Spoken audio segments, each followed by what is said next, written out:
सिद्धाणं नमो आयर्याणं नमो उवझायाणं नमो लोये सवसाहूणं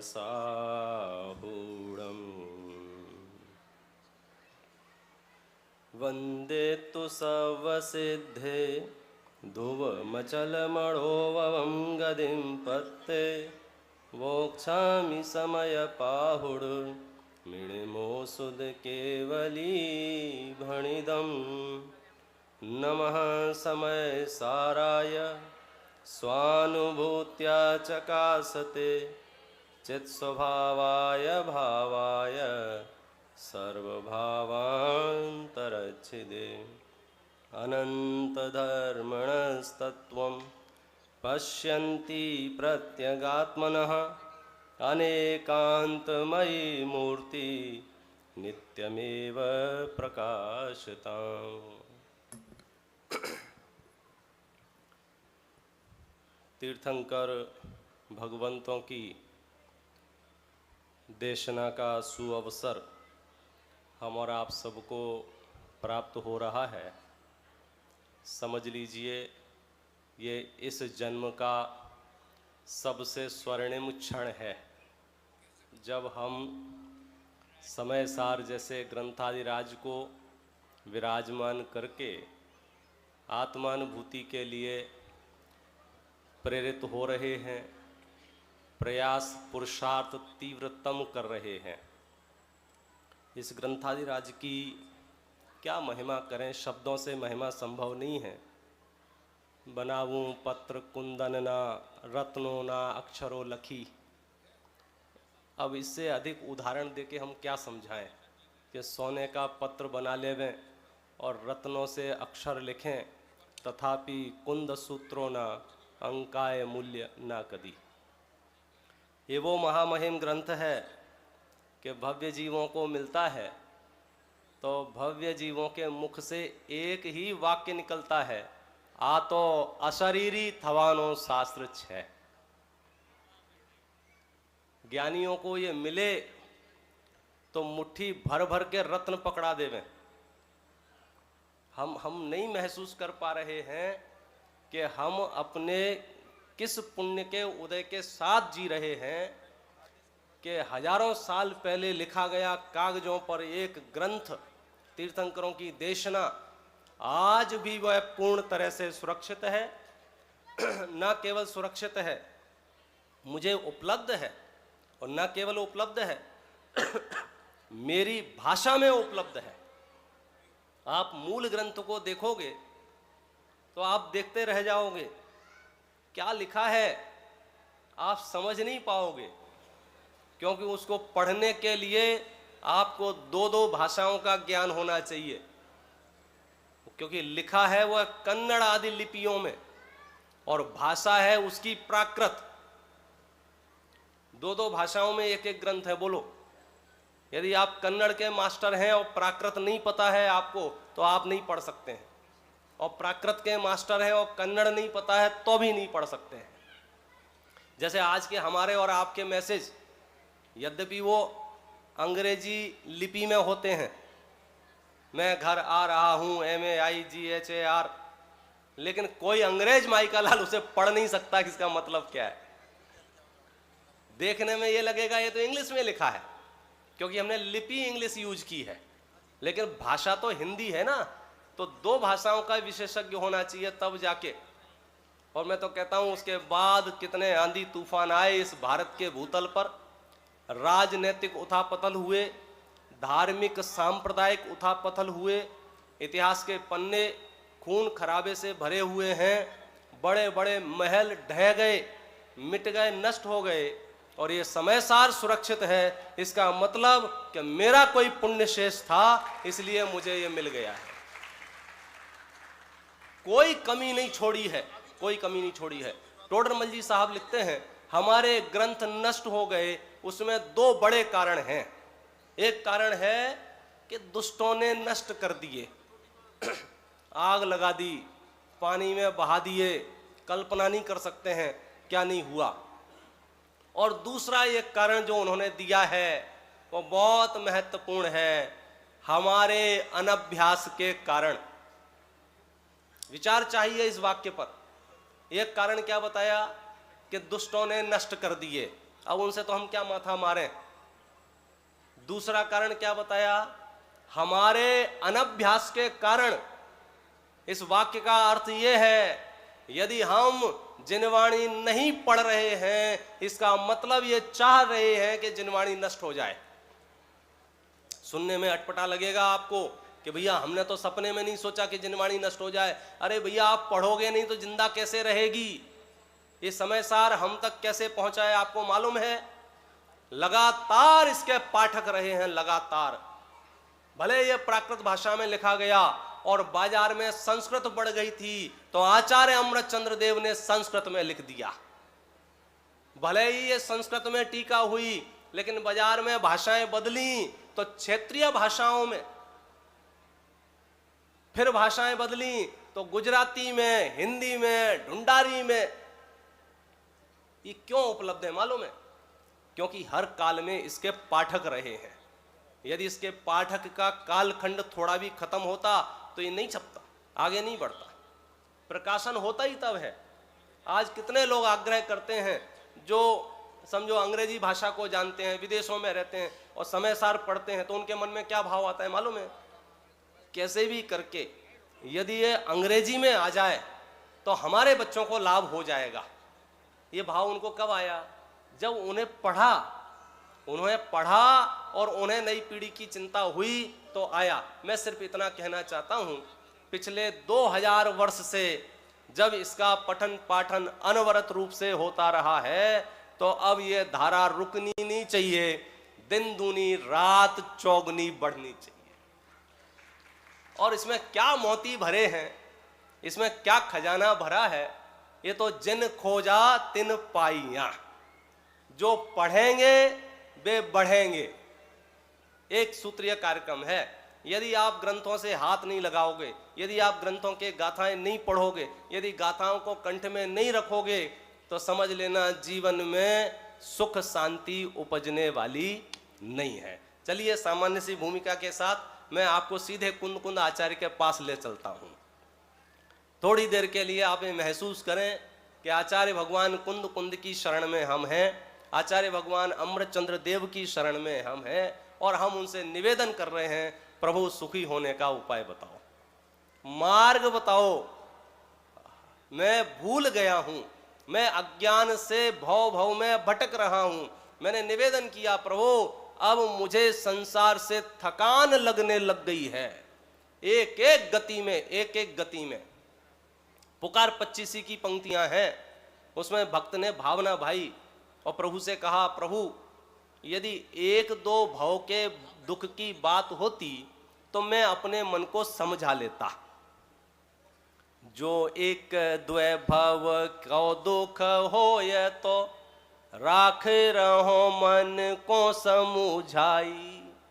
ऐसा होता है ना, हम सफर में होते हैं, 1-2 घंटे का सफर बचा होता है, फिर थोड़ी बहुत परेशानी हो, भूख लग रही हो, प्यास लग रही हो, तो हम मन ही मन क्या कहते हैं, अब 2 घंटे की बात है, अब 3 घंटे की बात है, बस अब कल हम अपने घर पहुंच जाएंगे। तो ऐसे काल की सीमा नजर आती है तो हमें आनंद आता है। किस बात से? कि बस अब दुख मिट जाएगा। लेकिन ये संसार में रखड़ते रखड़ते मुझे अनंत काल बीत गया है और मैंने दुख से मुक्त होने के लिए क्या नहीं किया। यदि मैं उसकी लिस्ट उठा के देखता हूं, आश्चर्य होता है, आश्चर्य। जगत के जीवों को तो थोड़ा सा सदाचार पालन करें तो उन्हें आश्चर्य होवे, अरे गजब हो गया, आप तो बहुत महान हैं, आप तो देवता हैं, आप तो भगवान हैं। सामान्य से सदाचार पर अन्य लोगों को लगने लग जाए। लेकिन जब आचार्यों के पास गए तो आचार्यों ने कहा कि मालूम है, इतनी बार जैनेश्वरी दीक्षा ली है, यदि पीछे मुड़ के देखेगा तो सुमेरु पर्वत से ज्यादा ढेर तेरे छोड़े हुए पीछी कमंडलों का मिलेगा। मतलब समझते हो क्या हुआ? ऐसा कौन सा काम, कौन सा पुरुषार्थ क्या रह गया इतनी बार दीक्षाएं ली हैं, अष्टपावड़ की मूल गाथाएं इतनी बार दीक्षाएं ली हैं, और मैंने दीक्षा के काल में अपनी माताओं से निवेदन किया कि मैं दीक्षा ले रहा हूं, तो माताएं रोई हैं। और वो माताएं, कितनी माताएं रोई हैं कि अगर उनके आंसू इकट्ठे किए जाएं तो समुद्र से अधिक हो जाए। ये तो क्या है, निकृष्ट काल है, पापियों की बहुलता है। तो हमारे थोड़े कम पाप भी हमें अपने आप में थोड़ा सा वीआईपी फील कराते हैं। अरे हम उनसे तो ठीक हैं, उनसे तो ठीक हैं, तो हम खुद ही पीठ ठोकते रहते हैं अपनी। आचार्य के पास चलो, आचार्य से पूछो, प्रभु मैं तो अप्रतिबुद्ध हूं, प्रतिबुद्ध कैसे हो सकता हूं? और पूरा समय सार इस बात के लिए केंद्रित है, अज्ञानी मिथ्या दृष्टि जीव को ज्ञानी कैसे बनाया जाए। और जिस शैली में लिखा गया है, सच कह रहा हूं, एक बार आपने पढ़ना शुरू कर दिया, आप इसे छोड़ नहीं सकते। यद्यपि इसके बारे में जगत में भ्रांतियां भी कम नहीं हैं। बहुत ऊंचा ग्रंथ है, बहुत कठिन ग्रंथ है, और ये तो कोई कह रहा था, बोले ये तो एमए का सब्जेक्ट। एमए का मतलब पहले आप 10वीं पास करो, फिर बीए करो, फिर। और जब मैंने समय सार पढ़ा तो सच में हृदय से आवाज आई, ये जो समय सार है ये कक्षा 1 पाठ 1 सबसे पहले पढ़ाई जाने वाली चीज है। क्योंकि यदि यही खबर नहीं मैं कौन हूं, मेरा स्वरूप क्या है, तो तुम पढ़ के कर भी क्या लोगे, ये बताओ, क्या कर लोगे? वो गाथाएं हैं अभव्य सेन आदि के उदाहरणों की। 11 अंग 9 पूर्व का पाठी भी संसार ही परिभ्रमण करता है। इसका मतलब क्या है? श्रीमद जी ने लिखे ना पद, क्या क्या नहीं किया। यम नियम संयम आप लियो, मुख मौन रहो, वनवास गयो, ये लंबी लिस्ट। और क्या कहा? कछु और रहो इन साधन से। बस अब हमें अपनी पूरी ऊर्जा वहां खर्च करती है कि क्या रह गया, क्या रह गया। तो समय सार अवतरित होता है और वो कहता है कि सिद्धों को नमस्कार करके हम एक चैतन्य का स्वरूप बताएंगे।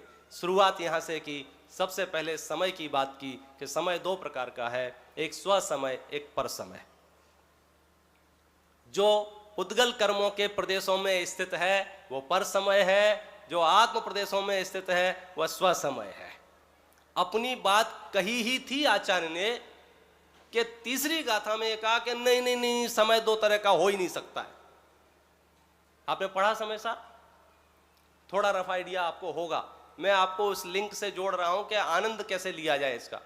दूसरी गाथा में कहते हैं समय 2 प्रकार का, तीसरी गाथा में क्या कहते हैं? नहीं नहीं, समय 2 हो ही नहीं सकता है। एकत्व निश्चय गत समय सर्वत्र सुंदर लोक में सभी पदार्थ विश्व के अपने अपने द्रव्य गुण पर्यायों का चुंबन करते हैं, दूसरे द्रव्य को तो छूते भी नहीं है। फिर हमने ऐसे ऐसे देखा, महाराज को समझ में नहीं आ रहा है, तो महाराज ने कहा कि तुम काम भोग बंधन की कथा में पढ़े हो, सुने हो, परिचित किया है, अनुभव किया है, इसलिए तुम्हें समझ में नहीं आ रहा है। बैठो यहाँ, हम तुम्हें एकत्व विभक्त भगवान आत्मा बताएंगे। फिर मन में प्रश्न हुआ, कैसे बताओगे? कि निज वैभव से बताएंगे। क्या है वो निज वैभव? क्या गजब! एक एक गाथा आप पढ़ते जाएंगे। जो आचार्य अमृतचंद्र देव ने इसको नाटक का रूप कहा है ना, नाटक देखने के लिए हम कैसे मन से तैयार रहते हैं। अभी भी आपको खबर मिल जाए नाटक होने वाला है तो हमारे मन में क्या रोमांच होता है कि तरह तरह के दृश्य आएंगे, तरह तरह के वातावरण होंगे और हमको कुछ ना कुछ सीखने को मिलेगा। आप समय सार पढ़िए, आपको नाटकीय फीलिंग आएगी। और जब सिद्धत्व की प्राप्ति होगी, सर्वविशुद्ध अधिकार में आनंद के झरने झरेंगे। हो क्या रहा है कि हम बताते हैं आपको एकत्व विभक्त भगवान आत्मा। बताओ साहब क्या है? रवि हो दिया पमत्तो न पमत्तो जान गोदो जो भाव, कि आप प्रमत्त भी नहीं है, अप्रमत्त भी नहीं है। महाराज हमने ये थोड़ी पूछा था हम क्या नहीं है, हमने तो ये पूछा था हम क्या हैं।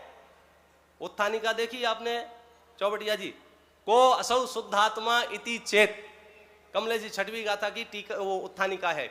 वह शुद्धात्मा कौन है? प्रभु बताओ, हम बैठे हैं सुनने के लिए। और जैसे ही हमने पूछा वह कौन है शुद्धात्मा, प्रभु ने जवाब दिया वह शुद्धात्मा प्रमत्त भी नहीं है, अप्रमत्त भी नहीं है। प्रश्न पॉजिटिव है, उत्तर नेगेटिव। हमने पूछा है आत्मा कौन है, और आचार्य ने क्या जवाब दिया, प्रमत्त भी नहीं है, अप्रमत्त भी नहीं है। बताओ ये कैसा जवाब हुआ? अरे हमने पूछा क्या है ये बताओ ना। क्या करें आचार्य, तुम्हारे दिमाग में जो भूत घुसा है, पहले वे उस भूत को निकालना चाहते हैं, फिर बताएंगे तुम कौन हो। क्या भूत घुसा है? मैं प्रमत्त हूं, मैं अप्रमत्त हूं, मैं त्यागी हूं, मैं गृहस्थ हूं।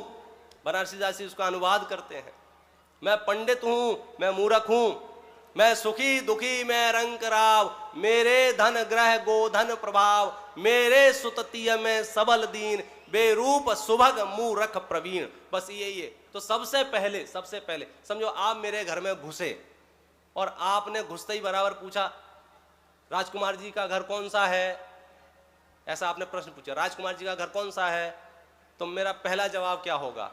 पहले 2 फीट पीछे जाओ, ये राजकुमार जी का घर नहीं है, क्योंकि तुम्हारे दिमाग में इतना घुसा हुआ है, तुम घर तक घुसे चले आ रहे हो। प्रश्न क्या था? शुद्ध आत्मा कौन है? आचार्य ने देखा तुम्हारी शकल बता रही है, तुम पर्यायों में इतने मस्त हो रहे हो, सबसे पहले बताया तुम प्रमत्त भी नहीं हो और अप्रमत्त भी नहीं हो। आहा, और क्या कहें, ज्ञान नहीं, दर्शन नहीं, चारित्र नहीं, ईमानदारी से समय सार पढ़ोगे पैरों तले जमीन खिसकेगी। महाराज क्या बोल रहे हो? हमने तो आत्मा का लक्षण ज्ञान पढ़ा, आत्मा का लक्षण श्रद्धान पढ़ा, आत्मा का लक्षण चारित्र पढ़ा, और आप कह रहे हो रविणाणम न दंसणम, ज्ञान नहीं, दर्शन नहीं, चारित्र नहीं। कुछ मामला समझ में आ रहा है? बोले ये सब तो व्यवहार से है, हम तुम्हें निश्चय से बता रहे हैं। तो शिष्य ने कहा अगर ऐसा है तो फिर ग्रंथों में वर्णन ही क्यों किया ज्ञान का, दर्शन का, चारित्र का, भेद का? तो 8वीं गाथा ने अवतार लिया और कहा कि भैया अनार्य भाषा के बिना समझा सके ना अनार्य को, हमारी मजबूरी है। उसी तरह से व्यवहार के बिना हम परमार्थ को समझा नहीं पा रहे थे। क्या गजब हो रहा है, 1 मिनट पहले निषेध और 1 मिनट बाद स्थापना, फिर निषेध, फिर स्थापना, फिर निषेध, फिर स्थापना। पता नहीं किसने आपको ये भ्रम फैला दिया कि ये समय सार ग्रंथ, बोलो किस नए का ग्रंथ है, तो आधे से ज्यादा लोग कहेंगे भैया ये तो निश्चय नए का ग्रंथ है। क्या करें? कछु सुध बुधे नाहे रही है, मिथ्यामति छाए गई है। अरे हमने तीर्थंकर परमात्मा की वाणी को किस तरह से दूषित किया है इसकी कल्पना नहीं कर सकते हैं। हम माथे पे लिख रखे घूम रहे हैं, हम निश्चय वाले, हम व्यवहार वाले। हमने मोहल्ले बांट लिए, ये निश्चय वालों का मोहल्ला, ये व्यवहार वालों का मोहल्ला। हमने मंदिर, ये निश्चय वालों का मंदिर, ये व्यवहार वालों का मंदिर। बोलो ऐसा संभव है या नहीं? हो ही नहीं सकता, हो ही नहीं सकता। आप करेंसी लो, सिक्का लो, आप बोलो 1 रुपए का सिक्का लो और बीच में से उसके 2 टुकड़े कर दें, एक हम रख लें और एक आपको दे दें। बोलो दोनों के दोनों धनवान हुए कि नहीं हुए, कि दोनों दरिद्री हैं?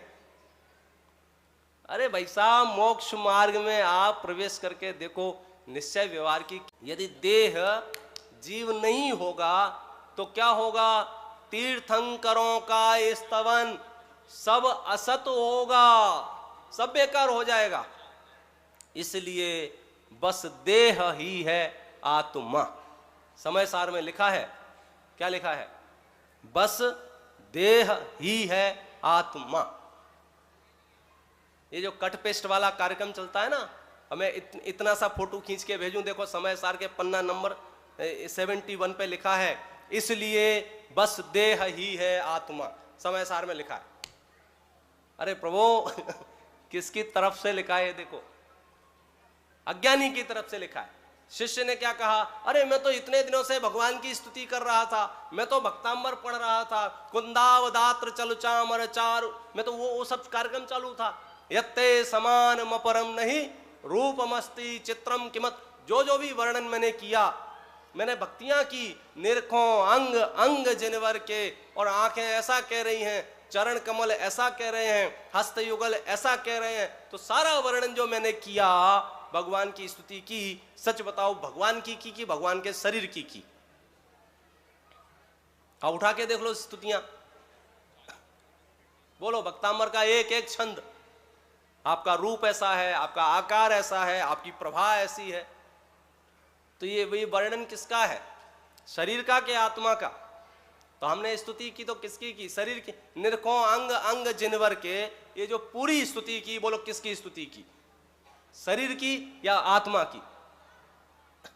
अरे बोलो तो, अरे पहले की क्या नहीं की? नहीं की? गजब हो गया। आचार्य देव प्रश्न में शामिल कर रहे हैं ये विषय वस्तु कि हम जो तीर्थंकरों का स्तवन करते हैं, उनके शरीर की स्तुति करते हैं, वो सब बेकार हो जाएगी। मेरी महाराज आप क्या कह रहे हो? शरीर आत्मा अलग अलग है। शरीर को यदि आत्मा नहीं मानेंगे तो मेरी स्तुतियां सब बेकार हो जाएंगी। तो आचार्य ने पता है क्या जवाब दिया? क्या जवाब दिया? कि नहीं नहीं, तुम्हारी स्तुति बेकार नहीं होगी। क्यों बेकार नहीं होगी? मैं गाथा पढ़ता हूं 27 नंबर की।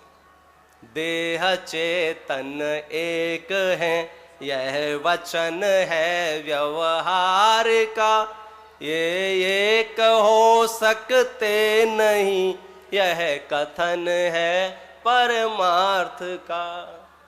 कि तुमने जो स्तुति की है वह स्तुति व्यवहार से की है, और व्यवहार से देह और चेतन एक है। एक ही गाथा में दो शब्द लिखे हुए हैं। क्या? ऊपर की पंक्ति में लिखा है देह चेतन एक हैं, और नीचे की पंक्ति में क्या लिखा है? ये एक हो सकते नहीं। अब कितनी ताकत चाहिए गाथाओं का अर्थ निकालने के लिए, बोलो। उपयोग की एकाग्रता ना हो, दिमाग में भगदड़ मच रही हो तो समय सार कठिन लगने लग जाए, और उपयोग एकाग्र हो तो ऐसा लग रहा है अरे ये तो मेरे कल्याण की बात कही है। पहली पंक्ति में क्या लिखते हैं? देह चेतन एक हैं। नीचे की पंक्ति में क्या लिख रहे हैं? ये एक हो सकते नहीं। बोलो, परस्पर विरोधी कथन है कि नहीं है? परस्पर विरुद्ध कथन है कि नहीं है? पंडित साहब एक ही गाथा में लिख रहे हैं कि देह चेतन एक है, और नीचे लिख रहे हैं ये एक नहीं हो सकते। जिस दिन आपको ये रहस्य पता चल जाएगा कि देह चेतन एक है, ये किस नय से कहा, और देह चेतन एक नहीं हो सकते ये किस नय से कहा, उस दिन मोक्ष मार्ग का उद्घाटन हो जाएगा। क्योंकि जगह जगह हमने ये आचार्य की वाणी में पढ़ा कि हम सारी गड़बड़ी जो हो रही है, सारी गड़बड़ी क्यों हो रही है मालूम है? आचार्य ने लिखा है, बोले तुम नए विभाग नहीं समझते हो। ये प्रश्न ही इसलिए उत्पन्न हुआ है, तुमको नए नहीं आता है पढ़ना, कौन सी बात किस नए से कही है। और जब आपको नए पता चल जाए तो समस्या ही नहीं रहेगी। ये पूरे समाज में, पूरे देश में जहां जहां उत्पात मच रहा है, कषायें हो रही हैं, बेचैनी हो रही हैं, सच कहता हूं 99% नए विभाग की अनभिज्ञता के कारण। ऐसे कैसे हो सकता है? ऐसे कैसे हो सकता है? ऐसे एक प्रश्न बहुत चलता है, बिना पेट्रोल की गाड़ी कैसे चल सकती है? तो मैं तो यही कहता हूं उसके लिए आपको सोनगढ़ पधारना पड़ेगा। वहीं चलती है भाई साहब। कैसे? कि जिस दिन आप निमित्तोपादान का नए विभाग समझ जाओगे, ये प्रश्न शांत हो जाएगा। तो आपकी जो समस्या थी कौन सी? मेरे तीर्थंकरों का स्तवन सब बेकार हो जाएगा। कि नहीं नहीं, तुम्हारा स्तवन बेकार नहीं होगा, देह चेतन एक है, कोई दिक्कत नहीं है। और देखो, इसको समझाने के लिए एक गाथा और लिखी। इस आत्मा से भिन्न पुद्गल रचित तन का स्तवन, कर मानना कि हो गया है केवली का स्तवन। इस आत्मा से भिन्न पुद्गल की जो रचना है, उस शरीर का स्तवन करना और मन में ये मानना कि तुमने तीर्थंकरों का स्तवन कर लिया है। बात समझ में आ रही है? बहुत सरल है। समस्या कहाँ उत्पन्न हुई? यदि शरीर आत्मा नहीं है तो मैंने जो शरीर की स्तुति की है सब बेकार हो जाएगी। आचार्य कहते हैं कि नहीं, सुनो, तुम पहले नए विभाग समझो। क्या नए विभाग समझें? कि एक व्यवहार और एक निश्चय। निश्चय से ऐसा है, व्यवहार से ऐसा है। व्यवहार से कैसा है?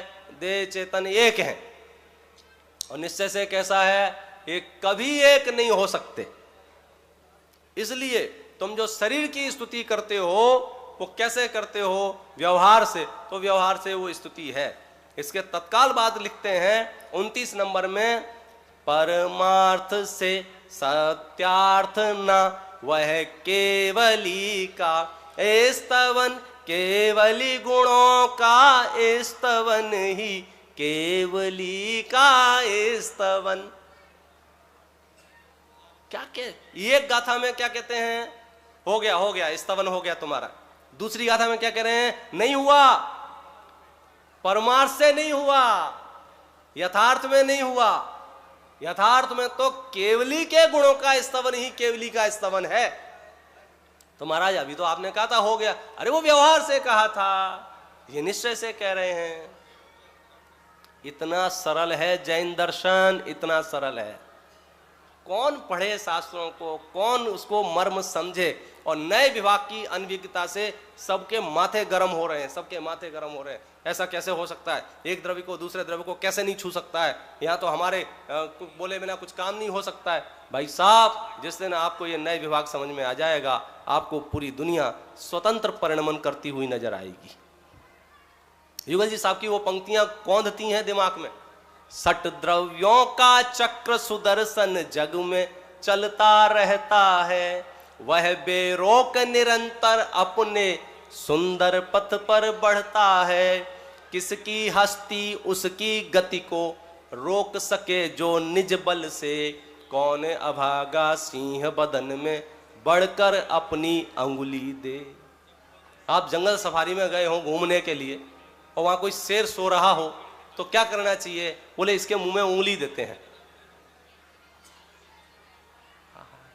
अनादि निधन वस्तुएं भिन्न भिन्न अपनी मर्यादा से स्वयं परिणमित होती हैं, कोई किसी के अधीन नहीं है। आप प्रवेश तो करो, क्या करें? उदाहरण देके बता रहे हैं। वर्णन नहीं है नगर पति का, नगर वर्णन जिस तरह, केवली वंदन नहीं है देह वंदन उस तरह। पूरे गांव का वर्णन कर दिया तुमने। अरे गांव का वर्णन राजा का वर्णन नहीं है। राजा के भी तो गुण बताओ तो राजा का वर्णन होगा। समय सार पढ़ते समय ये जो उतार चढ़ाव हो रहे हैं, इसका रहस्य क्या है? तो आचार्य देव कहते हैं कि सुनो, तुमने जमाने भर से व्यवहार से स्तुतियां की हैं, अब हम तुम्हें निश्चय स्तुति बताते हैं कि वास्तव में स्तुति कहते किसे हैं, स्तुति होती कैसे है। यदि सच में तुम्हें भक्ति करना हो तो सुनो। और 31 नंबर की गाथा से निश्चय स्तुति की चर्चा प्रारंभ होती है। और निश्चय स्तुति कैसे होती है? देखो मैं गाथा पढ़ता हूं। जो इंद्रियों को जीत जाने ज्ञानमय निज आत्मा, वे हैं जितेंद्रिय जिन कहे परमार्थ साधक आत्मा। क्या कह रहे हैं? जो इंद्रियों को जीत जाने ज्ञानमय निज आत्मा। किसकी बात चल रही थी? स्तुति की, भक्ति की। तो स्तुति कैसे होती है उसका पहला स्टेप बता रहे हैं कि तुम्हें निश्चय से स्तुति करनी है, परमार्थ से स्तुति करनी है। क्या सब परमार्थ से स्तुति करनी है? तो बोलो कैसे कर सकते हैं परमार्थ से? तो जवाब आया, तुम अपनी इंद्रियों को जीतकर अपनी आत्मा को जानो, इसका नाम निश्चय स्तुति है। क्या बात कर रहे हो? स्तुति में तो दो लोग होना चाहिए ना, एक स्तुति करने वाला और एक जिसकी स्तुति की जा रही है वो। अभी जैसे चल रहा था, भगवान हैं और भगवान सामने बैठे हैं, हम उनकी स्तुति कर रहे हैं और हम स्तुति करने वाले हैं। दो लोग होंगे तो ही स्तुति होगी ना। इस गाथा में दो लोग हैं, ये दो लोग नहीं हैं, परमात्मा तो है ही नहीं कहीं इसमें, फिर स्तुति होगी क्या नहीं होगी? बोले निश्चय स्तुति होगी। मैं आपको हिंट देता हूं, आपको याद आ जाएगा। जिन जिन ने प्रशिक्षण शिविरें अटेंड की होंगी या जिन्होंने बाल बोध पढ़ा होगा, पाठशाला भी गए होंगे, उन्हें याद आ जाएगा। एक बहुत महत्वपूर्ण प्रश्न है उसमें, और प्रश्न है पंच परमेष्ठी पाठ से। क्या प्रश्न है मालूम है? अच्छा बच्चों बताओ, पंच परमेष्ठी की शरण में, पंच परमेष्ठी की शरण लेने का अर्थ क्या है? प्रश्न क्या है? पंच परमेष्ठी की शरण लेने का अर्थ क्या है? बोलो, किसी को याद हो तो परिभाषा। प्रश्न ख्याल में आया कि हमें बताओ पंच परमेष्ठी की शरण लेने का मतलब क्या है? तो वहां जो लिखा है वो इतना अद्भुत है। पंच परमेष्ठी द्वारा बताए हुए मार्ग पर चलकर अपनी शरण लेना ही पंच परमेष्ठी की शरण लेना है। ऐसे वाक्य पढ़ते हैं तो लगता है बताए मर्म अरे यह कौन, तुम्हारे बिन वैदेही नाथ। कौन बताए? बोलो कौन बताए? क्या रहस्य बताया? कि अपनी आत्मा की शरण में जाना, इसका मतलब पंच परमेष्ठी की शरण में चला गया। क्या बात कर रहे हो? जब मैं अपनी आत्मा की शरण में जाऊंगा तो पंच परमेष्ठी मुझे दिखेंगे कि नहीं दिखेंगे? कि नहीं दिखेंगे। और फिर भी क्या कह रहे हैं कि तुम पंच परमेष्ठी की शरण में हो। अरे भैया, जिनेंद्र परमात्मा की आज्ञा मानना ये सबसे बड़ी उनकी स्तुति है। और उनकी क्या आज्ञा है? जो इंद्रियों को जीत जाने ज्ञानमय निज आत्मा, वे हैं जितेंद्रिय जिन कहे पर मार्थ साधक आत्मा। जो इंद्रियों को जीतकर अपने आप को ज्ञानमयी आत्मा जानते हैं, वे निश्चय स्तुति करने वाले हैं। अब इसका थोड़ा खोलते हैं, इंद्रियों को जीत लेने का मतलब क्या है? बोलो भैया। तो आप गांव में पूछोगे इंद्रियों को जीत लेने का मतलब क्या है, तो सामान्यतया जवाब आएगा उपवास करो, व्रत करो, मौन रहो, आंखें बंद कर लो, देखो मत, सुनो मत। इंद्रियों को जीतो मतलब, और ज्यादा होशियार होंगे तो वो कान में ढेंटा लगा लेंगे, अब हमें कुछ नहीं सुनना है, हमें कुछ नहीं देखना है, हमें कुछ नहीं बोलना है।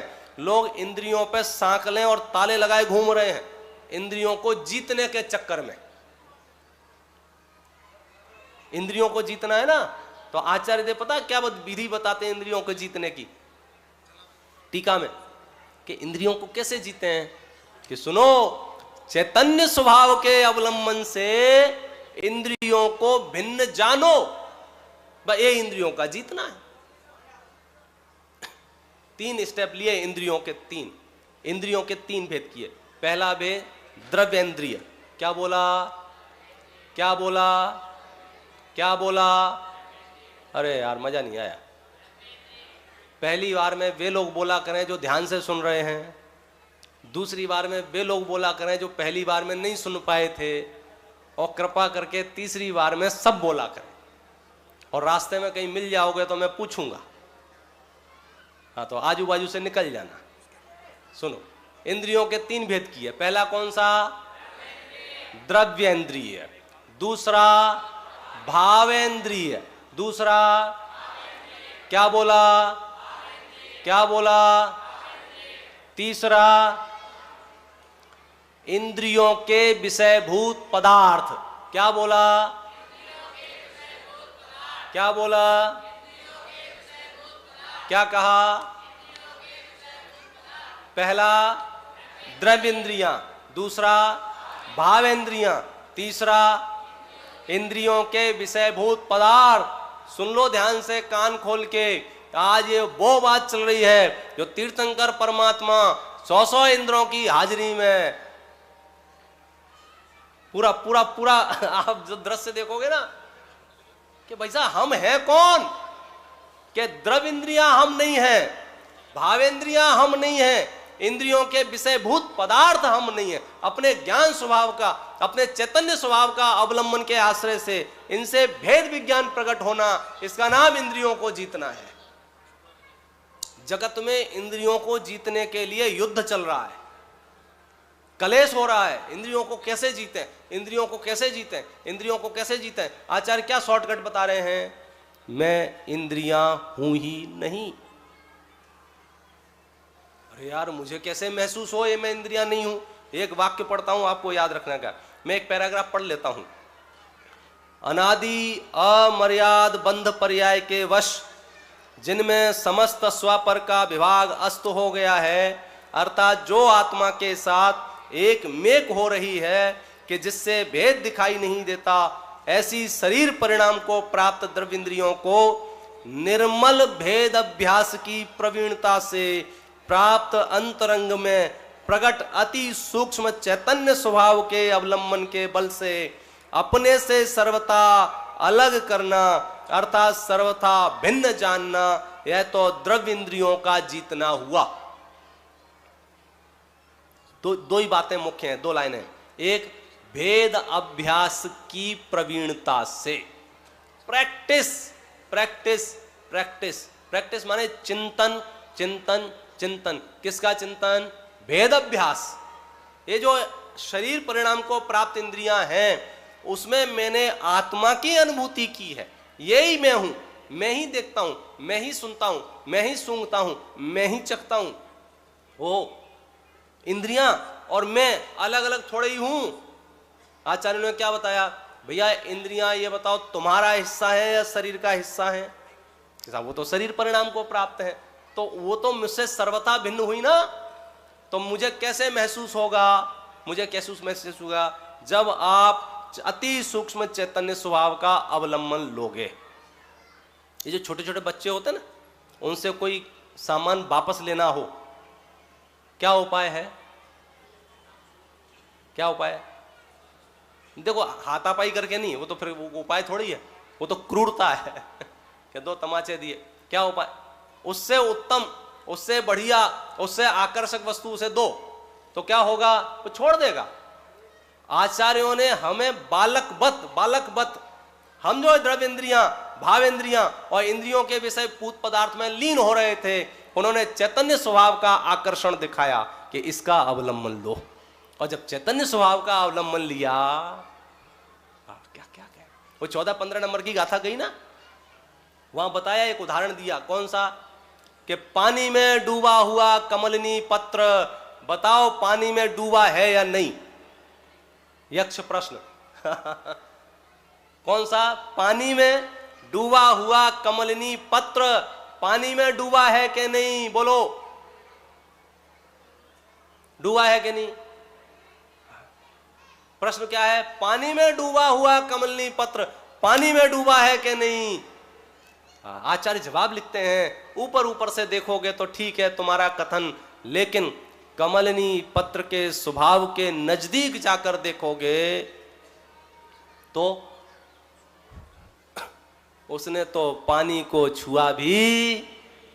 ऐसे चैतन्य स्वभाव के नजदीक जाकर देखोगे तो द्रव्य इंद्रियां वहां है ही नहीं। अरे क्षयोपशम रूप भाव इंद्रियां भी वहां नहीं है, अरे इनके विषय भी वहां नहीं है, ये सब ज्ञेय है और मैं ज्ञायक हूं। इस निर्णय का नाम निश्चय स्तुति है, इस निर्णय का नाम निश्चय भक्ति है। इससे मोक्ष मार्ग का उद्घाटन होता है, यहां से धर्म शुरू होता है। यहां से गुरुदेव श्री से पूछा ना कि धर्म के, जो कोई किसी अंग्रेज ने पूछा कि जैन दर्शन किसे कहते हैं, क्या जवाब आया? स्वयं को देख लेवे, इसका नाम जैन दर्शन है। हम नहीं देख पा रहे। क्यों नहीं देख पा रहे? क्योंकि हमने इंद्रियों को आत्मा मान रखा है। चलो जैसे तैसे कुछ पढ़े लिखे लोग होंगे, इंद्रियों से बच गए होंगे, तो भाव इंद्रियों को आत्मा मान रखा है और जो ज्ञेय है उसको ज्ञायक संकर दोष कर दिया है। आचार्य ने भेद अभ्यास की प्रवीणता से बताया कि चैतन्य स्वभाव का अवलंबन लो और द्रव्य इंद्रियां, भाव इंद्रियां और ज्ञेय विषयभूत पदार्थ आत्मा है ही नहीं। गजब गजब अद्भुत विषय है। एक एक गाथा देखो। ये जो अपने को अवसर मिलते हैं, यहाँ तो आपको कुछ चुनिंदा विषय ही बताए जा सकते हैं। मेरी तो भावना है, यदि आपको थोड़ा भी ऐसा लगे कि ये मनुष्य भाव सार्थक करने हैं, तो आप इस समय सार को अपने रूटीन में, अपने डेली स्वाध्याय में, निजी स्वाध्याय में, मैं गारंटी देता हूँ, जिनको ऐसा लगता हो, कुछ लोग तो ऐसा बोलते हैं कि ये जो आपके कठिन कठिन विषय होते हैं ना, सूक्ष्म सूक्ष्म विषय, ये हमारे ऊपर से निकलते हैं। मैं सच कहता हूं, आप लोग झूठ बोलते हो। मैं सिद्ध कर सकता हूं, और सिद्ध ऐसे कर सकता हूं कि जब समय सार का पहला व्याख्यान हुआ था समवसरण में, पता है उस व्याख्यान को किस किसने सुना था? मालूम है किसी को? देखा है समवसरण? भैया पिड़ावा वालों से पूछ रहा हूं, समवसरण देखा है कि नहीं? नहीं देखा हो तो 4 दिन बाद देख लेना। यहाँ अब तो 3 ही बचे होंगे, हम यहां बना देंगे समवसरण। तो आप ध्यान से देखना उस समवसरण को, उसमें कौन कौन हाजिर है? उसमें देवता लोग हाजिर हैं। भाई उन्होंने तो बनाया है, वीआईपी पास थे, उनके पास तो सब पहुंच गए भर भर के। और कौन है वहां? मुनिराज हैं। और कौन है वहां? आरिकाएं हैं। और कौन है वहां? श्रावक हैं। और कौन है वहां? श्राविकाएं हैं। यहां तक बात ठीक थी। मैं आपसे पूछता हूं, और कौन है वहां? गधे हैं, घोड़े हैं। क्या बात कर रहे हो? हाथी है। एक गधा समवसरण के सामने से जा रहा था, ऐसे ऐसे देख रहा था, इंद्र खड़ा था, आइए साहब आइए अंदर बैठिए, और जगह पे ले जाके, ये आपका स्थान, यहाँ बिराजिए। मैं इससे कुछ कहना चाहता हूं, बताओ वो गधा समवसरण के अंदर क्यों गया? सुनने गया ना, सम्यक दर्शन प्रकट करने गया ना। अणुव्रत तक चिदंच गति में होते हैं क्या नहीं होते हैं? तब मैं अपने मुंह से नहीं बोलना चाहता कि हम गधों से भी गए बीते हैं जो ये कहते हैं हमारी बात समझ में नहीं आई। जो बात गधों को समझ में आ सकती है समवसरण में, वो बात मुझे है? सब इतने बढ़िया बढ़िया विजिटिंग कार्ड बना के घूम रहे हो, लोगों से मिलने का अपॉइंटमेंट दे रहे हो, टाइम नहीं है, टाइम नहीं है, और समय सार के नाम पर अपने आप को छलो मत। ये विश्व का सबसे सरल ग्रंथ है, सबसे सुगम ग्रंथ है, अपनी बात है, मेरे लिए है। और इस कलिकाल में तो ये जो रत्न कहाँ रखे थे, किन स्थितियों में थे, गुरुदेव श्री की अनुपम कृपा है कि जन जन तक पहुंच गए हैं। तो अब हमें अपना पूरा पौरुष, अपना पूरा पुरुषार्थ, अपना पूरा ये मनुष्य भाव समय सार के पठन पाठन चिंतन मनन स्वाध्याय में निकलना चाहिए। इस मंगल भावना से मैं अभी की बात विराम।